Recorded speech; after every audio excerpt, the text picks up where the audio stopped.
Kamara, il n'y a aucune contradiction, car nous comprenons tout ce que vous êtes en train de dire. Monsieur Kamara, vous avez dit ici que que Monsieur Kim, la société de Monsieur Kim, a procédé à la réalisation des travaux à ses frais. Alors que le contrat de Monsieur Kim date du 7e mois, juillet 2020. Et le paiement a été effectué le 7e mois 2020.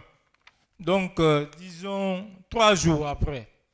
Okay. Et pourtant, vous avez dit ici qu'il a procédé à la réalisation des travaux à ses frais. Il a procédé à un préfinancement. Est-ce qu'il y a de la... est-ce qu'il y a une concordance entre ce que vous avez dit et ce qui se trouve dans les documents? Un contrat peut être signé avant, pendant ou après les travaux. Ce n'est pas la question, M. Kamara. Mais vous dites que entre la signature du contrat et le paiement qui n'a que 3 jours. 3 jours. Alors que vous avez dit ici que M. Kim avait déjà réalisé les travaux à ses frais. Mais c'est ce que je vous dis. Je vous rappelle qu'un contrat peut être signé après les travaux, pendant les travaux ou avant les travaux. Donc, il a réalisé, il a commencé. Donc, vous voulez dire par là que ce contrat a été antidaté? C'est ce que vous pouvez l'apprécier comme ça. Mais un entrepreneur qui a confiance à l'institution peut commencer les travaux et peut venir, je suis suffisamment avancé, faites-moi maintenant un contrat. Et c'est ce qui s'est passé. Mais l'urgence était qu'il fallait réaliser ces travaux et je suis content d'apprendre que grâce à ces travaux, on a dû poser la première pierre de l'Assemblée par le CNT. Si les travaux n'étaient pas réalisés, on ne serait pas capable de le faire aujourd'hui. Monsieur Maître, monsieur le procureur, avant de poursuivre, il y a un point qu'on veut relever. Qu'est-ce qui peut nous prouver que ces 1,8 milliard ont été prélevés de vos fonds propres, pas les fonds de l'Assemblée? Il l'a dit tout à l'heure, on veut être un peu éclairé sur ça. Monsieur le Président, l'avantage que l'Assemblée a par rapport aux autres ministères tels la primature, c'est que les fonds de souveraineté sont désignés avant. Par exemple, 7 milliards à la primature par mois ou par trimestre, je ne sais pas. Alors qu'à l'Assemblée, quand vous faites votre plan de trésorerie, le président de l'Assemblée a le loisir de fixer ses émoluments, ses fonds de souveraineté dans le plan de trésorerie. Et à ce niveau, je n'ai pas voulu prendre de fonds de souveraineté parce qu'il y avait ce besoin. Voilà un peu comment ça se passe dans chaque trimestre. Et c'est aussi dans l'ordre protocolaire, le président de l'Assemblée vient avant le Premier ministre. Et les fonds de souveraineté de l'Assemblée devraient être supérieurs aux fonds de souveraineté du Premier ministre, sinon égal. Rien que sur cette base, il devait revenir à peu près 7 milliards par trimestre à l'Assemblée, au président de l'Assemblée.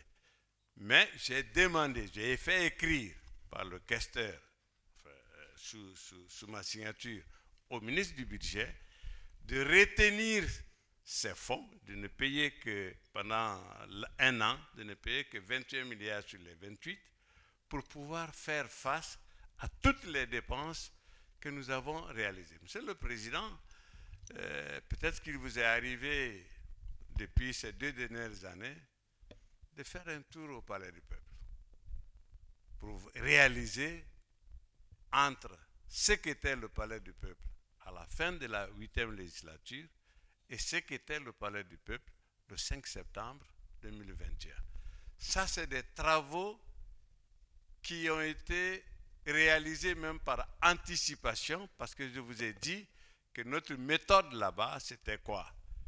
Les prestataires qui pouvaient attendre d'être payés trimestre par trimestre pendant toute la législature, c'est à eux qui pouvaient prétendre réaliser certains travaux à l'Assemblée. Mais il y avait une commission de passation de marché à laquelle je n'appartenais pas, qui me rendait compte, nous avons attribué tel marché à tel. Ok, c'est bien, oui c'est bien, que signé. Et le questeur signait. Je n'ai signé aucun contrat. C'est comme ça que l'on procède, Monsieur le Président. Voilà. Ces fonds de souveraineté, lorsqu'ils vous sont affectés et que vous les avez acceptés, est-ce que ça reste détaché du portefeuille de l'Assemblée? Non. Ça reste là, vous puisez là et tous les mouvements... Je pouvais prendre pour mettre dans un compte personnel, mais j'ai toujours préféré le faire par chèque pour que ça laisse une trace. Et vous pouvez voir... Maintenant, dès lors que vous y renoncez, ça demeure acquis à l'Assemblée, n'est-ce pas? Absolument. Alors, mais vous dites, vous l'avez dit tout à l'heure, que l'argent là, ça vient de ma poche. Non, je voulais dire, Monsieur le Président, je voulais dire tout simplement que je pouvais mettre cet argent dans ma poche. Non, mais vous avez été catégorique tout à l'heure et vous avez réitéré en disant que ce fonds-là, c'est pour moi. C'est un fonds, c'était la toute première subvention et c'était, si vous voulez, pour quelques mois. On a été installé en avril et les vacances déjà c'était en juillet. Donc c'était un fonds, on a déterminé, ça c'est fonds de souveraineté, ça c'est des fonds d'installation. Non, on est d'accord, tout ça c'est ce que je dis, c'est que je ne sais pas comment vous le dire, mais quand je peux prendre cet argent pour en faire mien, mais je dis non, je vais l'utiliser pour une raison publique.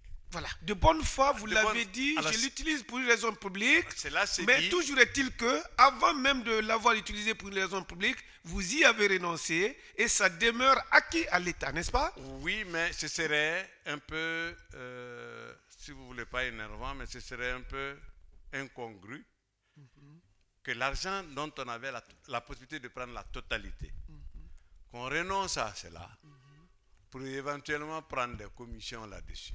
Non, alors, non, oui, parce que ça, nous sommes une cour qui n'est pas en train d'entretenir des suspicions sur la moralité de votre démarche, mais toujours est-il qu'on pose une question. La question part même de votre déclaration.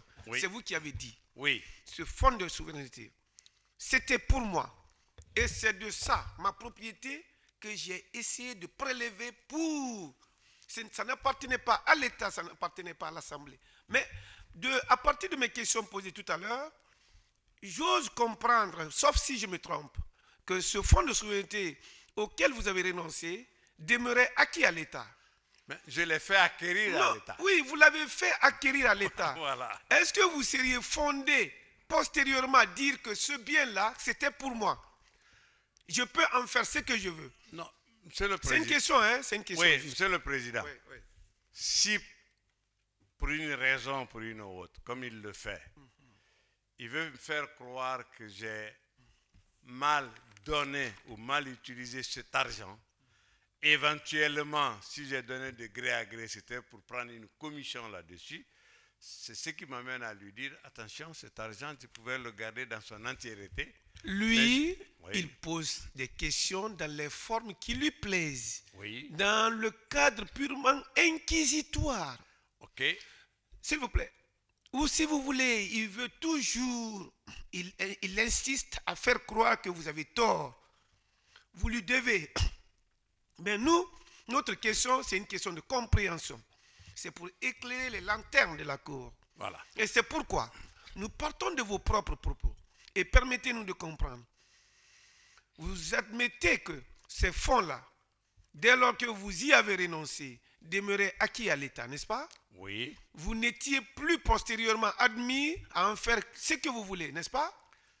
Non, c'est-à-dire que vous ne pouviez pas l'offrir à quelqu'un. Monsieur le Président, il faut que je sois un peu clair là. Oui. Je peux renoncer entièrement comme momentanément, pour dire non, je ne prends pas cette fois-ci, je prendrai plus tard parce qu'il y a ce besoin. Oui. C'est ce que je peux faire.